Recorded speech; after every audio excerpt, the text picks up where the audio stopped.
Assalamualaikum warahmatullahi wabarakatuh. Kami ini adalah bertiga dalam satu tim bertanam sorghum di sini. Ini lokasinya di Tanjung Selamat, Medan. Pagi ini kita memanen sorghum. Nah, walaupun kondisi agak hujan hari ini, tapi kita akan tetap memanen sorghum ini.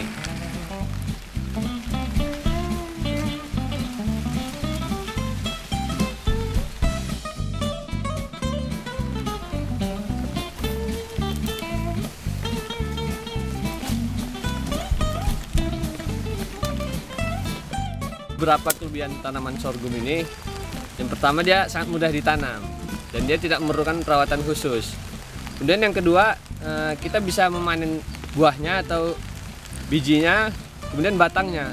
Nah, jadi saat ini kita panen buahnya terlebih dahulu, kemudian nanti batangnya pun akan kita panen untuk diambil niranya yang kemudian bisa kita jadikan gula.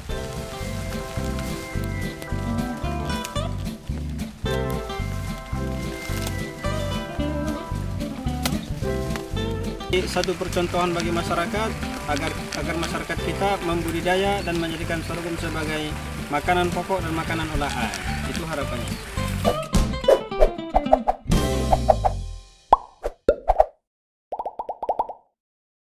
Assalamualaikum warahmatullahi wabarakatuh. Siang ini kita akan mencicipi bubur sorghum. Nah, ini agak unik, ini mungkin jarang lah kita dengar ya bubur sorghum. Jadi bubur sorghum ini dibuat dari sorghum yang dibuat langsung dan ditanam langsung kemudian dimasak langsung oleh saudara Barita. Nah, ini unik nih. Mungkin nanti bisa kita tanya-tanya lah sama saudara Barita. Bisa dijelaskan ini apa sebetulnya sorghum itu? Sorghum ini sebenarnya tanaman sejenis jagung-jagungan. Ya, ini termasuk kelompok palawija. Dan ini sebenarnya salah satu dari 5 makanan pokok yang ada di Indonesia, sorghum. Sorghum ini memiliki keunggulan dibanding makanan pokok yang lain. Dia memiliki kandungan protein yang tinggi dan yang uniknya dia gluten free. Jadi cocok bagi orang-orang yang sensitif terhadap gluten. Nah, makanan ini saya tanam sendiri sorghumnya. Kemudian saya olah secara manual, kemudian saya masak sendiri, inilah hasilnya. Dan saya persembahkan bagi masyarakat di sekitar sini dan dimanapun berada nanti yang bisa menjangkaunya, sebagai alternatif makanan sehat yang sesuai bagi gaya hidup milenial. Baik, ini Mas Gilang coba dicicip sedikit. Ini adalah dibuat dengan bumbu-bumbu beberapa bahan rempah seperti kulit manis, cengkeh, ada juga di dalamnya aroma pandan wangi, dan dia pemirsa menggunakan gula merah yang organik.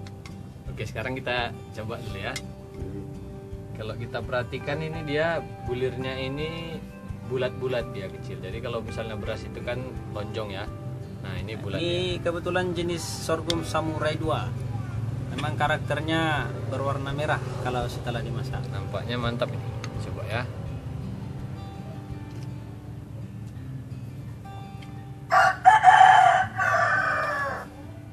Nah, ini enak sekali. Jadi ada rasa jahe, kemudian kayu manis dan cengkeh itu membuat dia lengkap gitu rasanya sebagai bubur. Pandan wangi. Kalau untuk teksturnya, biasanya kita makan sebagai bubur itu kan bubur nasi atau bubur kacang hijau ya. Ini mungkin agak berbeda sedikit ya. Dia ini ketika kita kunyah dia ada seperti kayak kenyal-kenyal gitu dia. Dan kalau dibandingkan sama bubur kacang hijau dan beras ataupun semacam yang biasa kita makan sebagai bubur, dia ini agak lebih sedikit keras. Nah, tapi ini enak nih, mantap. Harus dicoba ini. Dicoba lagi ya.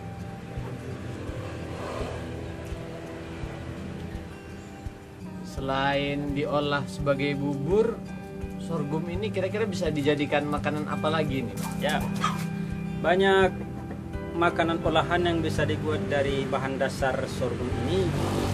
Yang paling awal adalah nasi sorghum.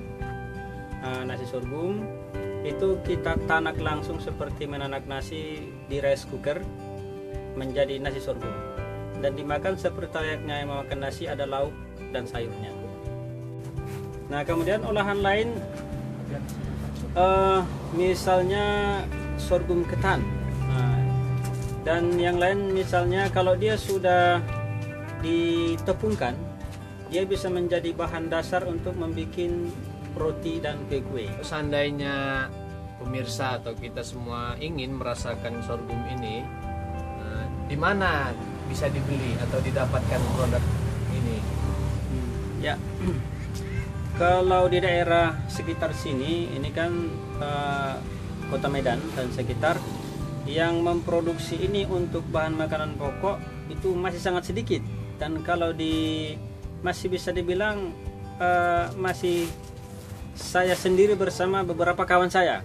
Jadi untuk mendapatkan sorghum ini di daerah Medan, Sumatera Utara, itu melalui saya dan kawan-kawan. Tapi kalau untuk cakupan Nusantara, di Jawa sendiri, ini sudah digalakkan oleh beberapa petani lokal. Tapi kalau yang di daerah Jawa, itu kebanyakan mereka memproduksi untuk bahan pakan ternak, bukan untuk makanan manusia.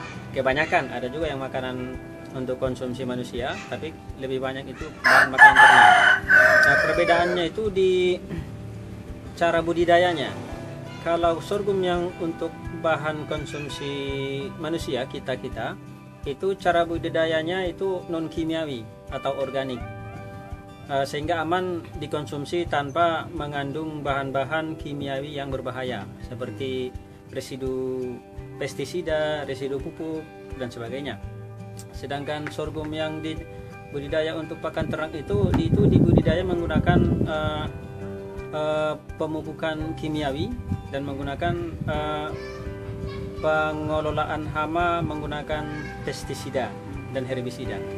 Bagi saudara-saudara ataupun pemirsa yang ingin mencobanya, mari bisa kita belajar langsung dari El Barita ini ataupun dari orang-orang lain, dan kita mulai sebagai gaya hidup sehat di era milenial ini.